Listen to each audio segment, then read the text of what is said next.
Welcome to the podcast. I'm so thrilled you're here. And today we're going to dive into lead generation procrastination.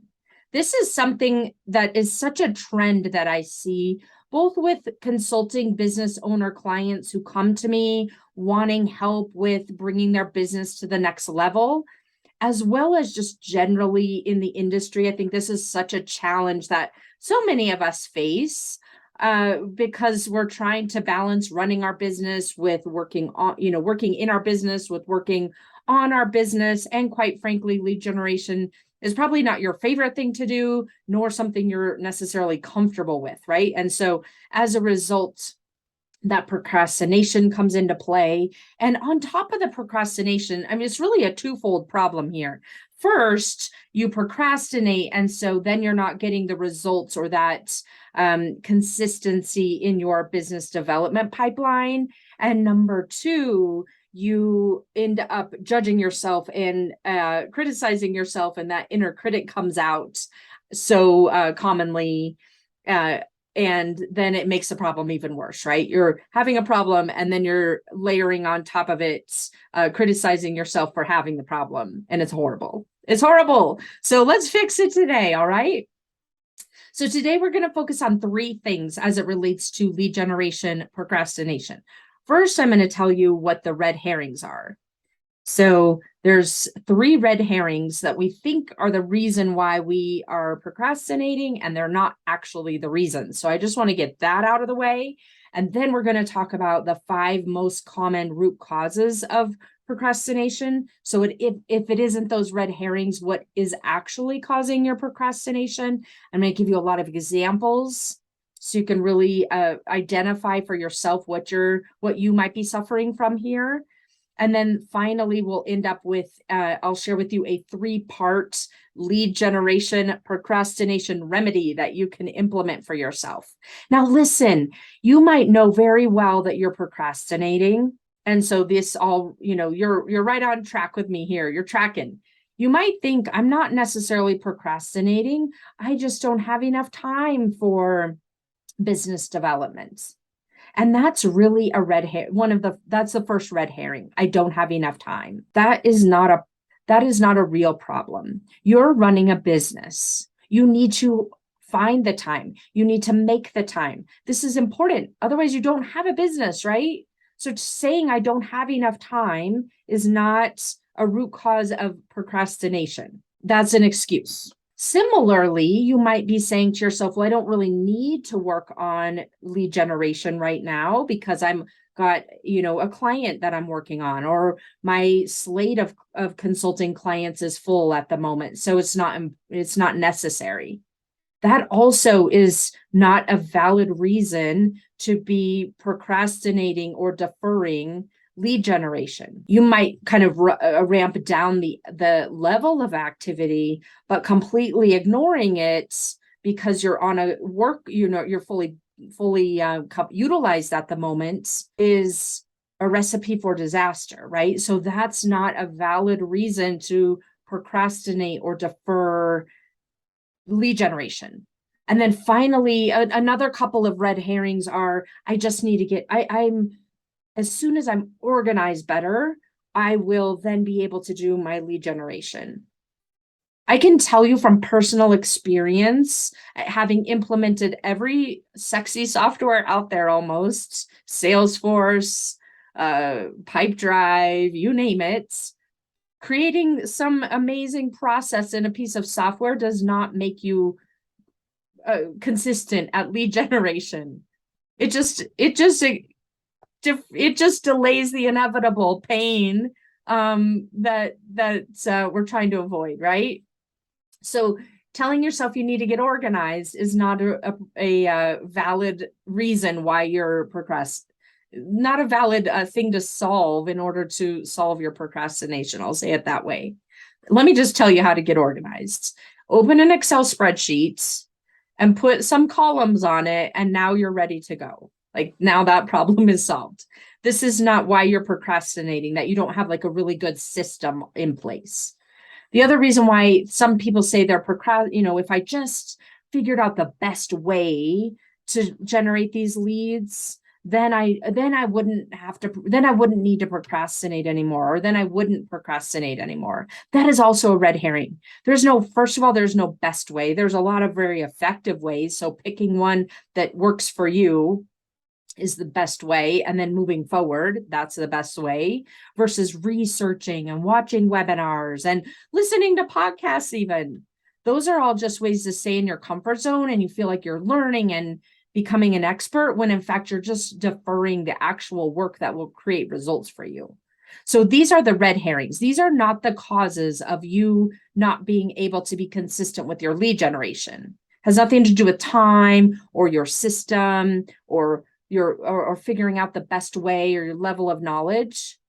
The true root causes of your procrastination all come down to the way you're thinking about lead generation. When you have and some of these thoughts are subconscious, and most of them are subconscious and some are conscious. Few of them are conscious, to be honest. Most of them are subconscious, right? But the way you're thinking about lead generation subconsciously leads to either action or inaction. So let me tell you what that means. And then we'll dive into very specific examples to make this even more tangible for you. What this means is when you have high quality successful business owner type thoughts about lead generation, you will naturally fall into action. You will naturally avoid procrastination. When you think things like lead generation provides value, having conversations with other people as a method of lead generation is great for them and for me and for my business. They want to hear from me. Like when you're reaching out and doing networking as a lead generation method, for example. Those types of high quality thoughts, of course, if you think I have something valuable for them, it's going to be so much easier to book the time on your calendar and get on the schedule and have those conversations than it is for you to, when you start thinking things like I'm bothering them, or I don't know what I'm going to say, or I should probably figure out how to move someone from a first conversation all the way to the contract close before I ever talk to anyone. Those are low quality thoughts. Those are things that keep you in action, right? In action, not taking action. When you think about lead generation as something that's difficult, as something that's hard, as something that's awkward, of course you're going to procrastinate. When you think about lead generation as something that's valuable, as something that's easy, as something that you're good at, which by the way, you get to decide all of this for yourself. There are no facts out there in the world that say either you're good or you're bad at this. It's the way you're thinking about you and yourself as a business owner, giving yourself the benefit of the doubt. That's what creates the momentum for you to stay in action and overcome procrastination. So that is at a high level what the root cause of your procrastination is. Let me give you some very, very specific root causes now, so you can see how how the high quality thinking and the low quality thinking come into play. And also, as I go through these 5 root causes, I'm going to share with you an example, real life example of each one, and how to fix it, how to overcome it, so you can move out of procrastination into consistent action.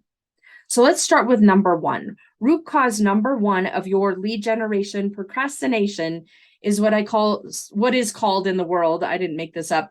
If you've done any type of professional development, it will sound familiar to you, is called scarcity thinking. So what this looks like, what it means is when you start thinking that there's some finite amount of opportunity for you, then of course you start kind of freezing, right? And procrastinating because you don't want to quote unquote ruin that opportunity because it's finite. It could go away from a thought process perspective. So the scarcity thinking looks like something like, I don't want to waste my chance with this person. So if we're using a lead generation example of networking or talking with another human being, basically, when you think something like, I don't want to waste my chance, of course you're going to procrastinate because you focus in on the worry of what could go wrong. So an example here, I had a client who was starting to had a lot of clients under her belt, but she wanted to get to a very consistent, repeatable, and predictable lead generation routine. And so she started off by just really taking an inventory of her network and figuring out what, who she might want to start talking with in order to start building a pipeline and that kind of thing. So she decided networking was going to be her lead generation method. And so from there, what she did was made this inventory and started reaching out to people and wasn't really getting much traction. And so as I started asking her a lot more questions, we figured out, okay, she was really reaching out to strangers. She was reaching out to people who seemed like quote unquote safe people to talk to. People basically she didn't know, who didn't know her, who were kind of tangential to what her industry, but it felt safe, right? And so the reason why she was doing this is she wanted to keep those really good potential leads, save them for later when she felt like she would be more competent. And I know so many of you do this. You would probably do this, and at least now, if not in the past.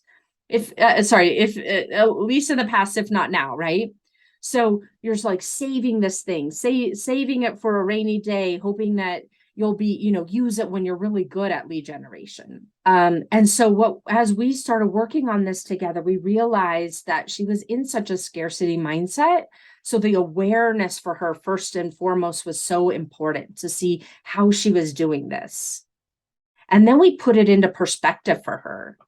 And for her, what really clicked is like this, you can't waste a chance. You might have a conversation that doesn't necessarily go well, but that doesn't mean that it's going to waste that chance, quote unquote, with that person forever. And quite frankly, you having a lot of these reps under your belt doesn't necessarily mean that you're going to have a great conversation with that particular person in 3 months versus now. Also, you can't really ruin your reputation in one conversation. And there isn't some finite number of potential clients. You might be like this client is in a pretty specific niche. That doesn't mean that if you have one conversation that doesn't necessarily go the way you want it to, that now you've ruined your chances in that entire industry. And let's just go to the worst case scenario. Let's say that you do ruin your chance. Something happens and you end up ruining your reputation in a given industry and you can't work there ever again, which, believe me, is incredibly rare. I'm sure you would agree with that logically. There's always so many other opportunities to pivot into other industries or other solutions that you might offer. So this is so important for you to see where you may be having scarcity thinking and get yourself into the zone of really thinking about it from a different perspective. Well, number one, being aware of it. And then number two, get yourself into the perspective to really see that the stakes are truly not that high when it comes to having conversations with other people, whether it be networking or, talking with people about potentially speaking for their organization, whatever it is. If you take the stakes down, you're going to be so much more, you're going to overcome the procrastination, and you're also going to come off so much better than if you're creating this amount of pressure and bar for yourself. Okay, root cause number 2 of procrastination as it comes to your lead generation is perfectionist thinking. Perfectionist thinking. This sounds like I need to figure out the best way first, as if there is a best way. I can assure you, I don't know, there's probably 20, 30, 40 different ways for you to generate leads. If you were to just list them all out, there's no very best way. There's a way that works for you, that you're able to be consistent at, and that really resonates with your ideal client. For the most part, that involves you having a conversation, networking, and having conversations with ideal clients, ideal referral partners, and just people who can connect you to other people. But what happens when we think there's this right way or the best way, we end up down that trap that I was mentioning earlier, the endless research and the endless planning and I had a client who was really kind of stuck in this cycle, really having a hard time getting out of the perfectionist vortex. And so what we ended up doing is, again, just really recognizing that's what was happening was really important, because it's so easy to look on the surface like, well, I better just get all my ducks in a row first and then start working on my lead generation. Sounds so logical. But as we realized, they were doing this in order to just avoid the discomfort of having conversations and maybe them not going anywhere or feeling rejected or whatever it was. We figured that out. That was the blocker. And then they were able to shift into what's called imperfect action mentality. So look, we don't know what the outcome is going to be of one specific conversation. And when you look at imperfect action, it's like, let me just have a lot of conversations, for example, or let me do whatever your lead generation method is, a lot of those things. And some are going to lead somewhere, some aren't. And it doesn't, having control over a specific conversation is not what we're looking for. We're looking for the bigger picture, which is to have a lot of activity and ultimately get the result from that. And so that's what we were able to do, is really get into that imperfect action to say, there's no perfect way of doing this. We're just going to do a lot and just keep getting better as we go. And ultimately for this client, what ended up happening is they had I don't know, 20 conversations or something. And one of those, well, probably the least likely, on paper, led to a introduction to someone else that led to another introduction. So some breadcrumbs essentially that led to a multi-six-figure contract. We had no idea what was going to happen, and we had no control over the exact steps, right? But what we did do is we were able for her to drop the perfectionism and then focus on just getting into action and being really open to whatever would come from it. And that's how that unfolded. And I see that so often for clients when they're able to just kind of drop the expectations and have human conversations, they're able to, things happen that they least expected. So for you, think about it. If you're getting stuck in perfectionism, just take away that expectation layer and get into some curiosity so that you can move forward and break out of the procrastination cycle.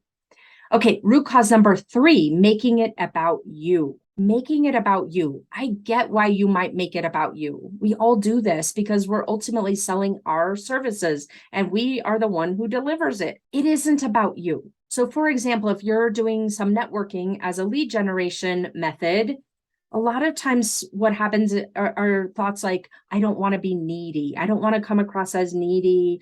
I feel bad asking people for things. I don't want to ask for help.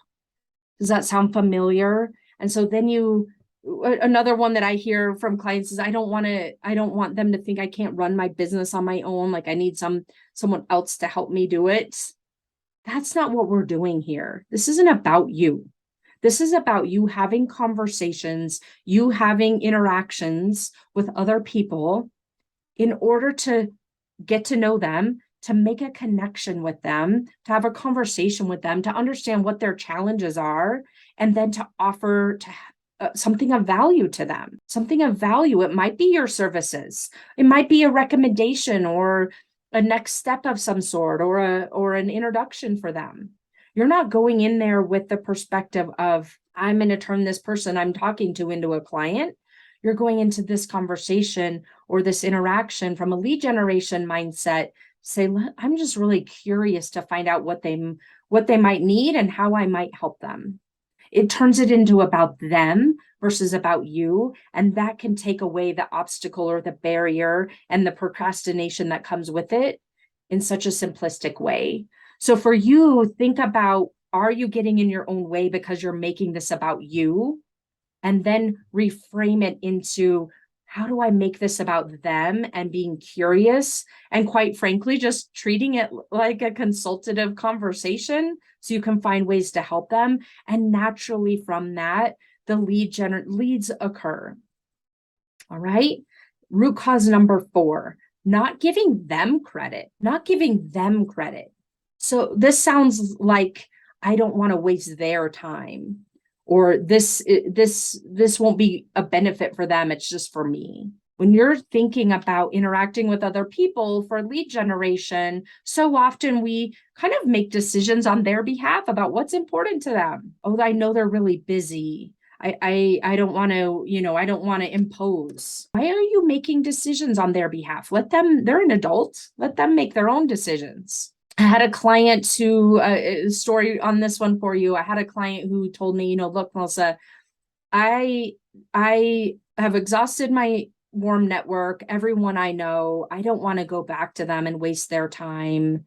And so we really need to focus in on like automating my lead generation. And I said, there is a time and place to automate lead generation, but you're at a stage in your business for this particular client, and most likely for yours as well, that having conversations is really the lowest hanging fruit. This is the most direct way to generate leads versus trying to automate something or make it as a mass marketing effort. So I started really questioning, why do you think your network is quote unquote exhausted? And then he started sharing, well, I just don't want to waste their time. I've already had these conversations with them already. And in some ways, as I dug even more in our coaching call, it's like, well, those conversations were 2 or 3 years ago. So clearly something could have changed in the last 3 years. So that's not exhausted. We could always circle back. And then as we dug in more, we realized he'd probably talked to 10% of his warm network. There was 90% that was still outstanding that he had basically written off for some reason or the other, which all folds into not giving that other person credit for being open to having a conversation or letting them decide. And so as we dug into this, we realized that there was such an untapped potential for this particular client to really just have conversations, not 50 of them a week, but just a couple a week to really talk with his network, find out what's happening, what's keeping those former colleagues and friends and acquaintances up at night. And again, just figuring out where might he recommend that he could solve their problems, help them solve their problems. But instead, he was deciding for them, that he knew better, that they shouldn't waste their time on him. Let them decide if it's a waste of their time. First and foremost, you decide it isn't a waste of their time, that you're helping add value to them in their life in some way, and then let them decide, put the ball in their court. And then if you're getting rejected, quote unquote rejected, which means maybe they don't respond, means maybe they say no, or maybe they say maybe later, whatever it is, then you get to be the business owner who's really good at handling whatever comes back at you. But don't decide for them. That's in their court. Put the invitation out there, and then you'll see how much more people are willing to have human conversations when you're approaching it that way. All right. So that's root cause number 4, giving them credit for making their own decisions about whether or not they're going to talk to you and have a networking conversation or whatever type of conversation it might be from a lead generation perspective. Okay. And then finally, the root cause number 5 of your procrastination is just really hiding. You hiding from the discomfort of feeling rejected. You hiding from the discomfort of feeling fear. Where are you hiding? One of the ways that this comes out so often is a thought process of, this lead generation method in my business should be scalable. And by scalable, in this case, most people mean, well, it should be repeatable and probably very little human touch. And somehow the leads just pop up for my business and then I can move forward. I hear this a lot often. Sometimes people come to me and say, well, I should run some kind of ads, or I should have a really heavy content strategy in order to generate leads. And the truth of the matter is, there truly is some points and inflection points in your business where this makes perfect sense as a strategy to automate some lead generation. But for the most part, for independent consultants, This is not the first, second, third, or fourth strategy you should be thinking about when it comes to lead generation. What's most effective for independent consultants as it relates to lead generation is having conversations with either your ideal client, potential client, or people who might refer you to your ideal potential client. It's as simple as that. But a lot of times we like to hide. We like to hide behind some idea that automation will be more effective, which really is just a elegant way or a sexy way of trying to avoid that rejection, avoid feeling like a failure. And so it sounds really good to say, well, I'm going to automate all of this. But at the end of the day, what you're really doing is avoiding that discomfort of rejection, avoiding that discomfort of failure, whatever your perceived failure is. Avoid feeling inadequate. That's really what it comes down to. And so the fix here is being aware of where you're doing this, where this hiding concept is creating procrastination or avoidance for you, and then overcoming it with the concept of walk before you run. We'll have some conversations. Don't with ideal potential clients or speaking engagements. You can scale that way, right? Where you're speaking to a group of your ideal clients. Meet with people who could refer you. Maybe they have some kind of parallel offering that where you both are serving the same type of audience. Those are the types of things that really move the needle and make a direct impact to your business. So you're not procrastinating through trying to accomplish something that is so far advanced and beyond where you're at in your business and not applicable to what you're doing. Okay, so those are the 5 root causes: the scarcity thinking, the perfectionist thinking, making it about you, not giving them credit, and hiding behind some seemingly elegant solution that you want to put in place, which really allows you to just avoid the discomfort.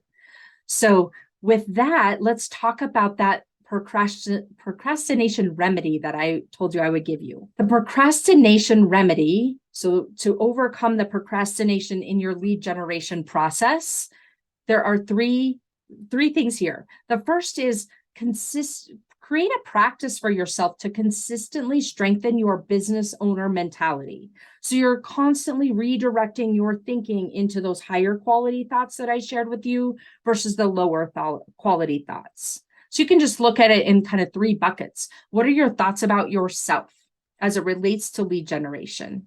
Something like, really purposefully and intentionally thinking about yourself as someone who adds value and creates connection, not someone who's needy and looking for someone else to help them. Then consistently strengthening your thoughts about other people, thinking on purpose they're receptive, thinking on purpose this is valuable for them, thinking on purpose that they get to decide if this is important for them right now. And if not, it doesn't mean anything about you. And then thirdly, strengthening your thoughts about the process.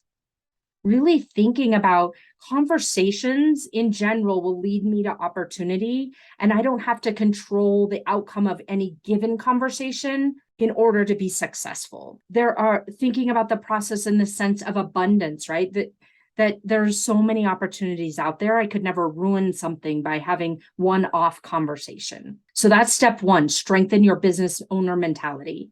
Step 2, go sit down and arm yourself with 2 lists. I love doing this. Sit down and ask yourself, what are the top 10 things that I could ask someone in a conversation that I'm having with them? Could be things like, are you a member of an association that is looking for speakers?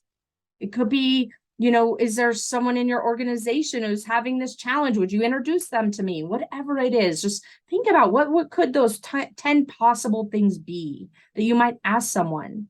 So you've got that, armed, and when you're having these conversations, it can better flow off your tongue. Kind of grease the skids here a little bit for yourself. And similarly, write down what are the top 10 things I could offer to someone in addition to your services. I could offer an introduction to someone. I could offer an article to someone. I would write a white paper for a given challenge they might have, whatever it might be. What could I offer someone that doesn't relate to them buying anything from me, but it's just me giving them value? And then finally, very tactically, schedule your lead generation into your calendar. We need to overcome the procrastination. We understand what's creating the procrastination. One of those 5 root causes is, if not all of them, but you've got to be able to become the business owner who puts a plan in place and decides to honor it no matter what, even though you're feeling insecure, even though you're feeling inadequate, even though you're feeling uncertain, even though you're worried about being rejected or having a failure, whatever it is. Schedule your time in your lead generation, in your calendar for lead generation on a daily basis or weekly basis, and then honor it no matter what. Be aware of what might be trying to talk you into procrastinating, and then use the tools that I've shared with you today to overcome that procrastination and continue moving forward with imperfect action. All right. So that's what I've got for you today. I want to also just really emphasize for you, if you haven't done it already, go take the assessments. I've created 2 assessments for you to give you insight into your business. The first is the recession readiness assessment. We talked about it on last week's episode. Go take that assessment. It's at icassessment.com, and it will walk you through a series of questions and then give you a report at the end about where you can prioritize readiness for the recession. And then similarly, go take the business scaling assessment. It will give you a report. You'll answer, I think it's 26 questions, and then it will give you a really detailed report about where your business is really set up well for and positioned well for scaling, and then the areas where you would want to dive in and strengthen those weaker areas. So that gives you a really good blueprint in terms of scaling. And by scaling, I just want to be clear, that doesn't mean you have to grow or create some massive business with a bunch of subcontractors and team members. What it means is you're increasing your income and your revenue, and you're able to do that with working smarter, less hours, more efficiently. And it doesn't have to mean that you're creating some complex organization. So be sure to go, that's at icscorecard.com. So be sure to go take those 2 assessments, and I will see you again next week. Take care.